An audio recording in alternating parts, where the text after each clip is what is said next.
રાધે રાધે. કોઈનો ઉપકાર ક્યારેય ભૂલવો નહીં. વનમાં સીતાજીને પાણીની તરસ લાગે છે.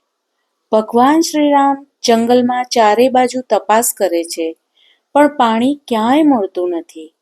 એવામાં એક મોર આવીને પ્રભુ શ્રીરામને કહે છે કે થોડે દૂર એક પાણીનું સરોવર છે પ્રભુ. હું ઉડું ને આપ મારી પાછળ પાછળ આવો.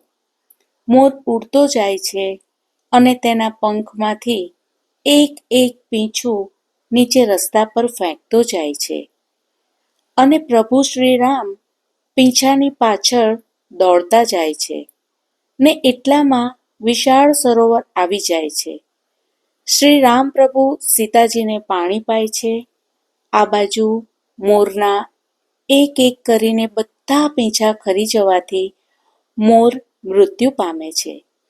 શ્રી રામ મોરને ગોદમાં લઈને કહે છે કે તારું આ ઋણ હું કૃષ્ણાવતારમાં પૂરું કરીશ. હવે કૃષ્ણાવતારમાં ભગવાને પોતાના માથા પર મોર મુકુટ ધારણ કરીને મોરના બલિદાનનું ઋણ ચૂકવ્યું.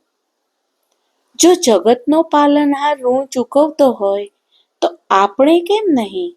દોસ્તો, મુશ્કેલીના સમયમાં જો આપણને કોઈ મદદ કરે તો તેનું અહેસાન ક્યારેય ભૂલતા નહીં. રાધે રાધે.